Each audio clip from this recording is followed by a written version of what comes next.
Bismillahirrahmanirrahim. Assalamualaikum warahmatullahi wabarakatuh. Innal hamdalillah nahmaduhu wa nasta'inuhu wa nastaghfiruh wa na'udzu billahi min syururi anfusina wa min sayyiati a'malina. Man yahdihillah fala mudhillalah wa man yudlil fala hadiyalah. Asyhadu an la ilaha illallah wahdahu la syarikalah wa asyhadu anna Muhammadan abduhu wa rasuluh. Allahumma shalli wa sallim ala nabiyyina Muhammadin wa ala alihi wa sahbihi wa man tabi'ahum bi ihsanin illa yaumiddin, amma ba'd. Ingkang kula hormati sesepuh bini sepuh, bapak-bapak, ibu-ibu, jamaah pengaosan subuh barokah Masjid Al-Ikhlas ingkang mugi-mugi tansah diberahmati Allah Subhanahu wa taala. Alhamdulillah badan kesupen saderengipun sumangga kita sami tansah ningkataken raos syukur kita wonten ngarsa dalam Allah Subhanahu wa taala. Bilih ing kesempatan punika kita tasih pinaringan rahmat sehidayahipun sehingga kita sami saged thalabul ilmi ing kesempatan punika kanthi boten wonten alangan satunggal punapa. Kita nyuwun dumateng Allah Subhanahu wa taala mugi-mugi Allah paring keberkahan lan ilmu ingkang bermanfaat. Bapak Ibu yang dirahmati Allah Subhanahu wa taala, akhir-akhir ini udaranya mulai dingin nggih. Riki asrep mboten? Asrep nggih. Jatipura nggih sami. Ning Sukoharjo kalih Jatipura asrep pundi, Pak? Jatipura nggih. Napa malih radi nginggil malih pundi? Matese terus Tawangmangu. Nggih. Karangpandan nggih sami nggih asrep. Nggih. Itulah memang perubahan musim yang mungkin kita menganggapnya hal yang biasa. Tapi sebenarnya segala perubahan yang ada di dunia ini merupakan salah satu bentuk hal yang harus kita renungi, yang kita pahami bahwasannya hidup ini cepat berubah. Hidup cepat berubah. Bahkan kalau kita ini sering berdoa nyuwun napa kemawon, itu hakikatnya adalah berdoa minta pindah ujian. Minta kepada Allah agar ujiannya diganti. Itu adalah hakikat hidup. Contoh, kalau seseorang itu baru sakit, biasanya harapan terbesarnya, doa terbesarnya apa, Pak? Iya, sembuhan, sehat. Itu menunjukkan bahwasannya dia minta dipindah dari ujian sakit menuju ujian apa? Sehat. Karena itulah hakikat kehidupan, minta kepada Allah agar pindah ujiannya diganti. Sementara orang yang mungkin baru dalam kondisi ekonomi yang susah, ekonomi yang sempit, kalau minta kaya berarti minta apa? Pindah ujian. Dan sebenarnya rumusnya, kuncinya niku napa? Intinipun dalam kondisi apapun adalah napa? Sing penting lulus ujian. Saat ini Bapak Ibu pilih diuji napa? Diuji miskin atau diuji kaya? Diuji kaya nggih.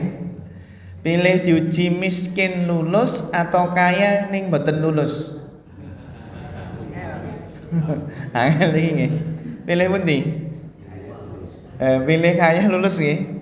Masya Allah. Dilema. Dan termasuk ujian kehidupan itu adalah ujian di masa tua. Dan ini berat. Ujian masa senja. Nih. Kenapa Bapak Ibu? Karena kondisi masa tua, masa senja itu kekuatan semakin melemah. Ibaratipun nek tiyang niku urip ning alam donya niku cara urip ning alam donya nggih wis kesel. Nggih. Sudah lelah. Sudah bosan urip.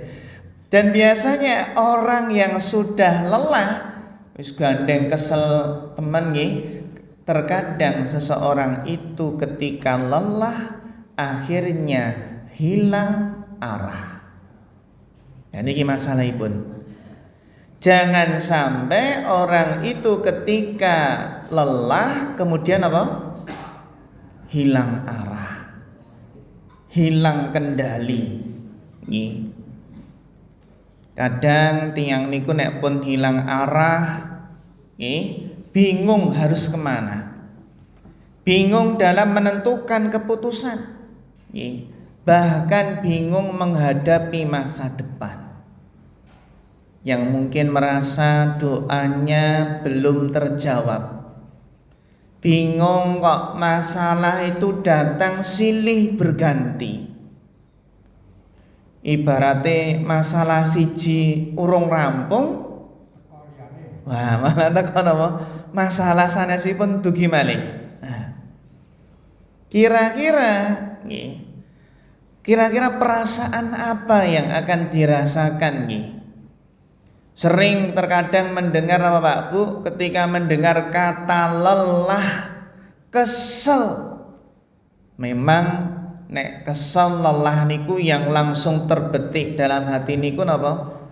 Tubuhnya capek. Padahal di sana ada kelelahan yang lebih berat daripada kelelahan fisik. Niku napa Pak Bu?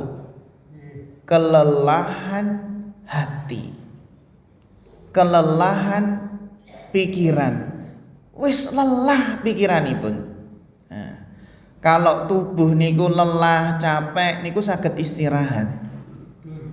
Nggih, bangun-bangun pun seger malih. Tapi kalau hati yang lelah, pikiran sudah lelah, ribet Pak Bu.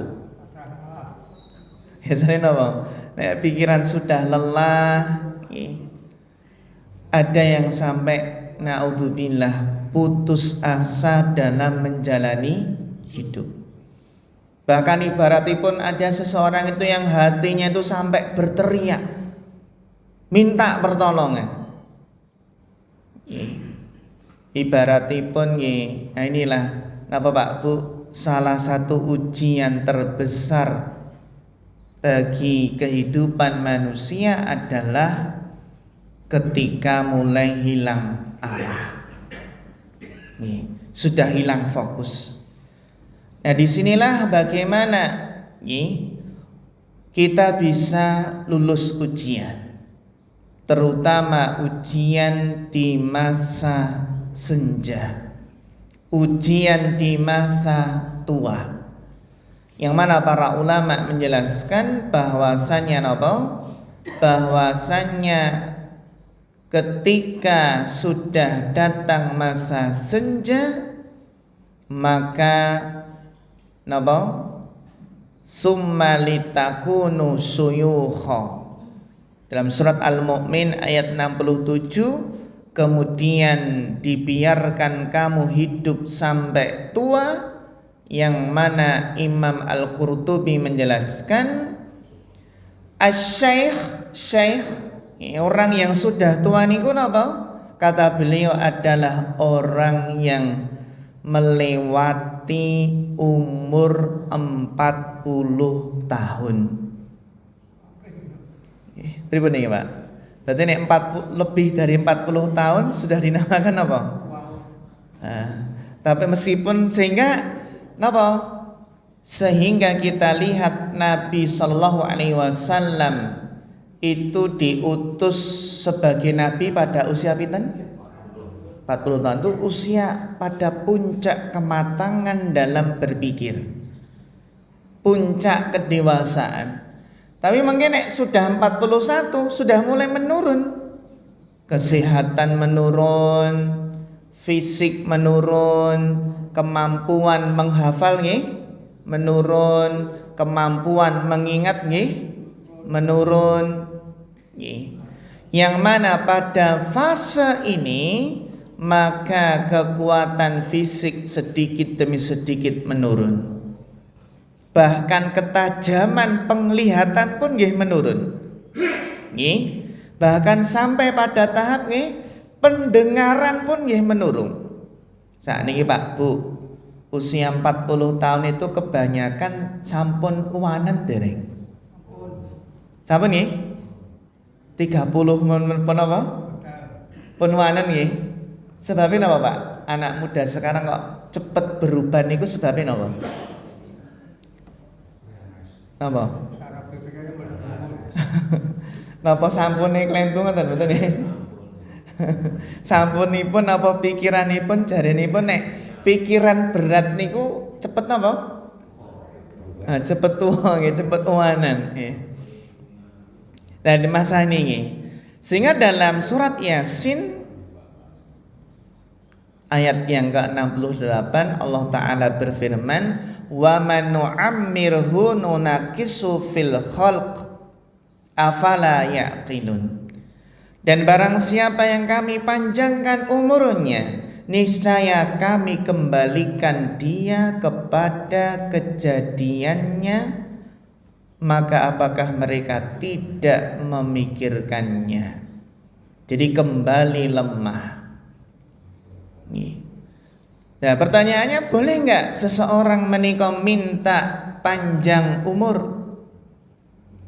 Boleh saja, tapi ada syaratnya. Boleh minta panjang umur, yang penting baik amalnya. Sebagaimana Abdullah bin Busr mengatakan, ada seorang Arab Badui yang bertanya kepada Rasulullah. Pak Bu, Arab Badui ini kan Arab napa? Pedalaman termasuk yang paling banyak menjadi pengikut Dajjal. Ini adalah Arab napa? Badui. Karena dari sisi mungkin kemampuan berpikir, Badui ini kan nek endika ceplas-ceplos bahkan memanggil Rasulullah pun dengan kata apa? Muhammad, langsung nggak pakai ya Rasulullah, ya Nabi Allah. Kadang seperti itu. Nah, ketika Arab Badui bertanya kepada Rasulullah, tapi pertanyaan itu kadang ditunggu-tunggu oleh para sahabat. Pertanyaan yang mungkin di luar apa? Tidak diperkirakan terlebih dahulu, tapi sangat bermanfaat. Arab Badui bertanya, siapa manusia yang terbaik? Maka Rasulullah SAW bersabda, man tala umruhu wa hasuna amaluhu. Manusia yang terbaik adalah yang paling panjang apa? Yang panjang umurnya dan baik apa? Amalnya. Hadis riwayat Tirmidzi.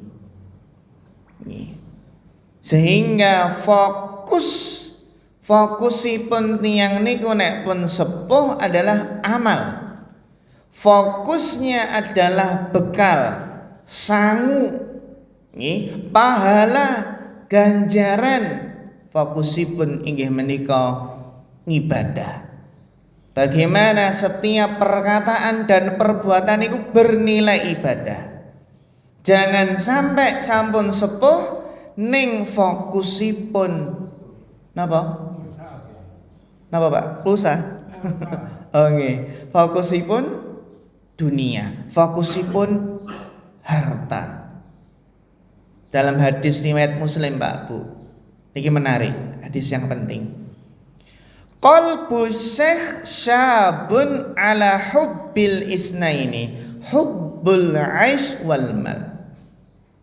Ada orang sing pun sepuh, ada orang yang sudah berumur, sudah tua. Niki ngendikanipun Kanjeng Nabi nggih dalam hadis riwayat Muslim. Ada orang yang sudah berumur, sudah tua, tapi pikirannya, hatinya seperti anak muda. Qalbu syabun. Jadi sudah berumur tapi hatinya, pikirannya masih seperti anak muda. Dalam hal apa Pak Bu? Dalam hal mencintai dua hal. Yang pertama adalah hubbul aish, cinta dunia, itu panjang angan-angan, rasa umurnya masih lama. Kan gitu nggih. Anak muda niku sing contonipun umurnya masih 17 tahun merasa napa? Masih lama umurnya. Ya itu wajar karena hadis nem. Tapi ada orang yang umurnya sudah 70 tahun tapi merasa napa? Umurnya masih lama. Wal mal, ada juga napa? Umurnya sudah sepuh tapi hati dan pikirannya masih seperti anak muda. Dalam napa? Mengejar harta. Mengejar apa? Harta. Enggak cuma harta, mengejar wanita. Enten mboten? Enten nggih? Pun sepuh ning buru napa? Ngejar wanita nggih. Bahkan naudzubillah sing dikejar bojone wong liya. Enten mboten niku? Ya Allah, bojone wong liya malah dikejar nggih. Dalam hadis yang lain, yahrumu ibnu Adam wa tashibu minhus isnatan. Ada yang sudah tua dari sisi usia, namun keinginannya masih seperti anak muda. Al-hirsu 'alal mal wal hirsu 'alal umur. Napa Pak Bu? Yaitu semangat napa? Terlalu ambisius terhadap harta dan ambisius terhadap napa? Panjang angan-angan. Itu napa? Ingin terus hidup lama. Hadis sahih riwayat Muslim. Sehingga nasihatipun Kanjeng Nabi pripun? Nasihatipun jangan malah napa? Semakin tua malah semakin menjadi. Niku ungkapanipun apa Bu? Tua-tua napa? Tua-tua keladi. Nggih. Tua-tua kelapa nggih. Nah, Rasulullah SAW pernah mengingatkan salah satun, ada 3 orang la yukallimuhumullahu yaumal qiyamah, yang Allah enggak akan berbicara dengannya pada hari kiamat. Biasanya apa Pak? Kalau orang itu enggak mau bicara dengan seseorang, biasanya apa? Menunjukkan apa nih? Tidak suka atau marah nih. Kalau kita enggak mau berbicara dengan orang lain kan biasanya marah besar, akhirnya dinenge, wala yuzakihim, dan 3 orang tersebut Allah tidak akan membersihkan mereka. Wala yanduru ilaihim, Allah enggak mau melihat mereka. Jadi 3 Pak, Allah enggak mau berbicara dengan mereka, Allah enggak mau membersihkan, mensucikan mereka, dan Allah tidak mau apa? Melihat mereka. menunjukkan kemarahan, kemurkaan yang besar. Bahkan ditambah apa? Walahum adabun alim, baginya azab siksa yang pedih. Baginya apa? Siksa yang pedih. Sekawan, apa mau? Allah tidak mau berbicara dengan mereka, tidak mensucikan mereka, tidak melihat mereka. Yang kesana apa? Baginya siksa yang pedih. Sinten Mbak? Yang pertama adalah syaikhun zanin, orang yang sudah tua tapi berzina. Enten mboten niku? Enten? Sudah tua tapi berzina. Nggih. Wis tua ning isih seneng napa? Jajan. Enten mboten? Enten nggih, oh senengane jajan. Bahkan nyuwun sewu sebagian ibu-ibu ngoten nggih mengatakan, ibu-ibu di sana bukan di sini nggih.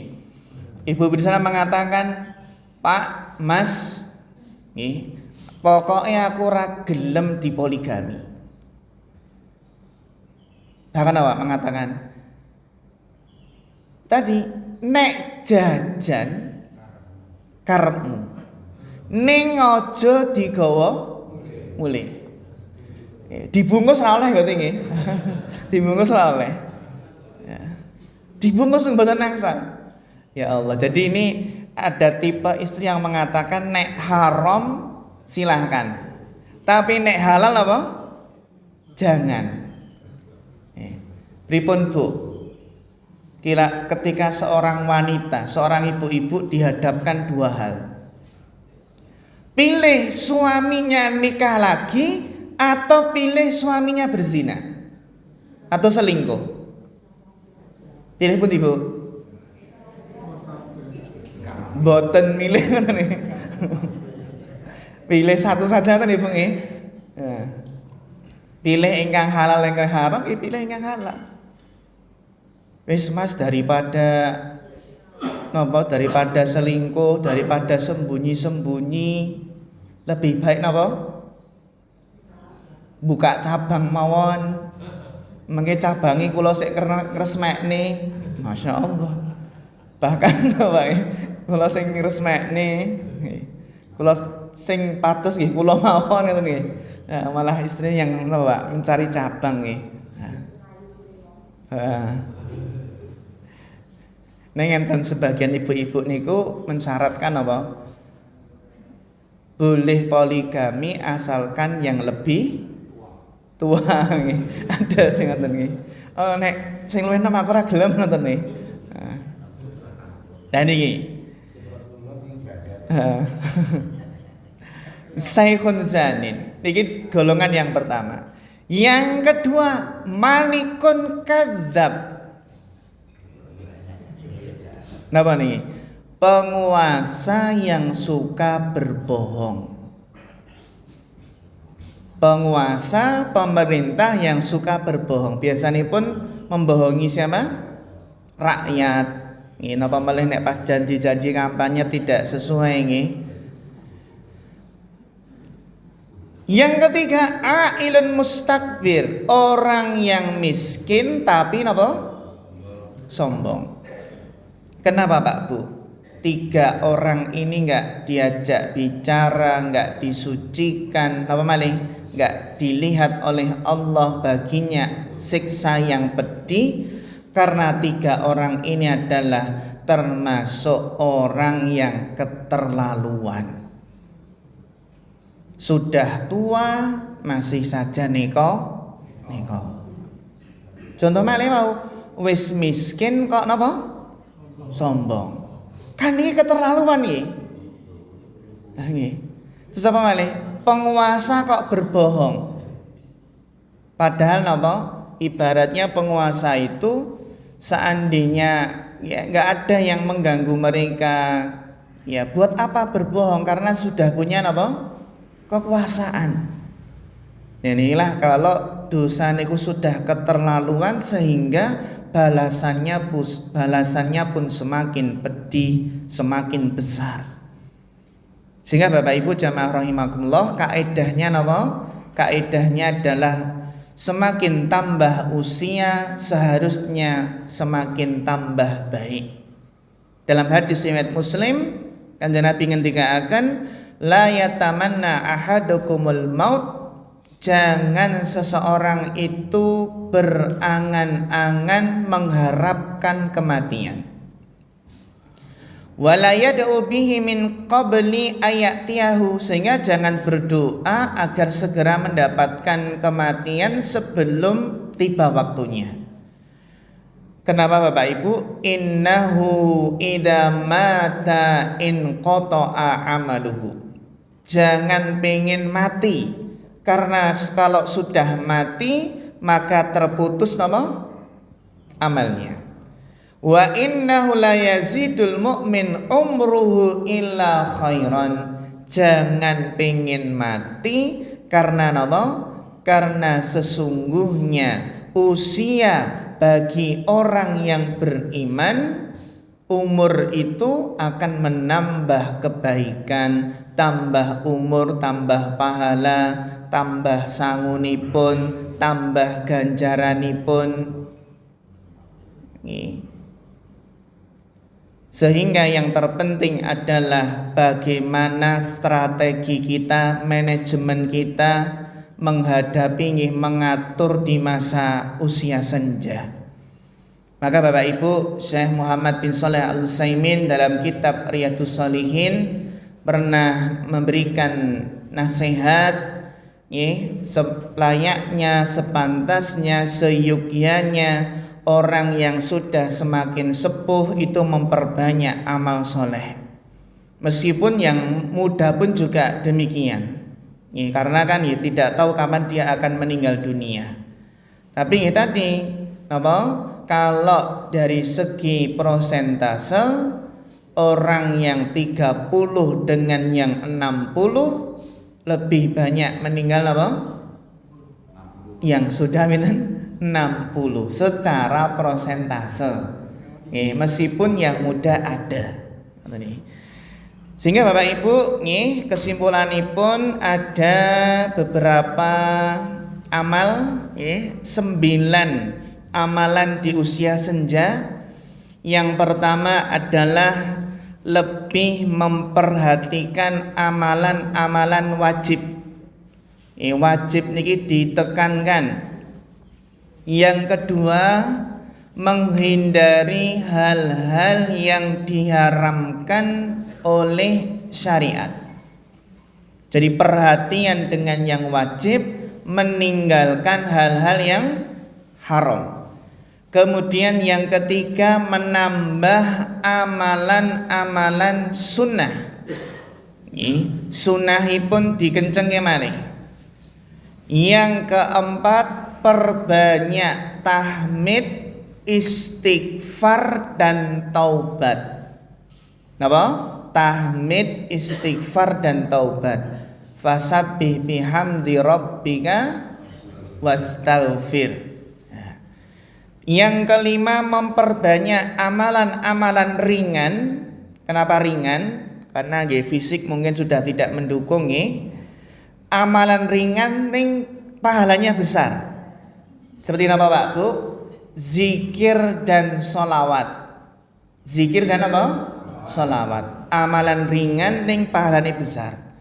Yang keenam, rutin membaca zikir pagi dan petang. Yang ketujuh, tetap aktif thalabul ilmi. Tetap aktif menghadiri majelis ilmu. Semakin sepuh harus semakin rajin istiqomah anggenipun ngajinipun. Kenapa? Karena dalam hadis riwayat Bukhari, a'darallahu ilamri'in akhara ajalu hatta balagha sittina sanah. Allah tidak akan menerima argumen orang yang sudah Allah tunda ajalnya sampai 60 tahun. Allah nggak menerima alasan, nggak menerima argumen orang yang sudah ditunda ajalnya sampai pinten 60 tahun. Maksudipun apa? Sudah sampai 60 tahun kok belum mau ibadah, nggak mau ngaji. Ya kapan malih mau sadarnya? Sehingga nggak diterima alasan, nggak diterima argumennya, nggak diterima udurnya. Dan yang kedelapan apa Bapak Ibu? Rajin membaca Al-Quran dan mentadaburinya. Syukur-syukur dipun paos terjemahanipun. Nek pun sepuh niku nggih hiburanipun napa Pak Bu? Nek pun sepuh niku hiburannya tidak hanya Piala Dunia. Neng napa hiburanipun? Ngajian. Ngajian. Al-Quran, dekat dengan Al-Quran.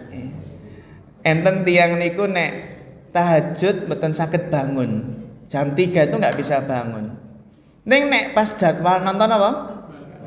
Bal-balan saged bangun mboten? Ah, bisa nggih. Nah, napa melih nobar. Niki enten nobar mboten ri? Mboten enten nggih. Dan yang ke-9 terakhir niki Pak. Nek pun sepuh niku sering berpesan kalih anak putu. Berpesan kepada anak putu nggih. Pripun Pak Bu? Berpesan agar menjadi anak yang soleh dan soleha. Pesan agar nanti rajin mendoakan kedua orang tua. Sebagian anak niku salah paham. Ada sebagian anak niku menganggap mendoakan orang tua itu hanya ketika meninggal dunia. Salah. Mendoakan orang tua baik saat masih hidup atau setelah apa? Meninggal. Ini padahal anak itu juga, terutama anak soleh, mendoakan orang tua mungkin sepatus umurnya panjang, diberi sehat walafiat, rezeki yang barokah. Dan apa Bapak Ibu? Niki sebagian iku napa? Ada orang tua yang pesen lenduk nek sewayah-wayah bapak niki napa? Nggih, sakaratul maut tolong bapak dibantu talqin. Dibantu napa? Talqin. Ning enten mboten Pak Bu, mboten ditalqin wis lancar. Enten nggih? Enten. Wingi Ustadz Aun rahimahullah menika nggih, menurut informasi niku napa? Nalikanipun te rumah sakit niku ketika di ICU nggih memperbanyak istighfar, astagfirullah, astagfirullah, astagfirullah. Lajeng ketika akan meninggal dunia niku mengucapkan apa? Kalimat thayyibah la ilaha illallah. Tapi terkadang nggih tiyang niku nggih meskipun orang baik, orang soleh pun nggih penting tetap diingatkan dengan awal talqin. Kenapa? Karena orang yang sedang sekarat itu saking berat nahan sakitnya lupa. Sehingga hikmah faedah talqin itu mengingatkan biar enggak lupa. Mungkin orang tua ada yang ada yang khawatir, Ustadz, anak saya jauh semua. Nanti yang mentalkin saya siapa? Dipun Pak, anten niku Pak. Wong anak dekat pun kadang napa Pak? Kadang sebagian anak dekat pun tidak bisa menemani orang tua di saat-saat terakhir. Enten pas enten rumah sakit niku nggih, ditinggal mantuk sekedhik. Sebentar untuk ngambil barang atau kepentingan ngaten nggih. Ternyata apa? Nggih. Orang tua di rumah sakit meninggal, akhirnya balik enggak jadi napa Pak? Pulang ke rumah. Jadi termasuk bentuk berbakti kepada orang tua adalah mentalkin ketika sedang apa? Sakaratul maut. Nggih. Maka Bapak Ibu nggih, sehingga yang terpenting menawi sampun sepuh niku perbanyak doa agar diberikan umur yang panjang, diberikan keberkahan, ampun kesupen. Nggih. Ada doa yang ini dalam kitab 50 doa karya Syekh Said bin Waqaf Al-Khattani nggih. Gak apa-apa berdoa apa? Allahumma aksir mali wa waladi. Ya Allah, perbanyaklah harta dan anak keturunanku, tapi jangan lupa wa barik li, dan berikan apa? Keberkahan. Akeh betul napa? Sing penting berkah. Akeh tur berkah niku. Nggih. Wa barik li fima a'taitani, berkahilah karunia yang engkau berikan, wa atil hayati ala taatik. Ya Allah, panjangkanlah umurku dalam ketaatan kepadamu, wa ahsin amali waghfirli, perbaguslah amalku serta ampunilah dosa-dosaku. Mangkatan Bapak Ibu nggih ingkang saged kita bahas ing kesempatan menika, mugi-mugi bermanfaat. Wonten kirangipun nyuwun pangapunten. Fa akhirul kalam, wassalamualaikum warahmatullahi wabarakatuh.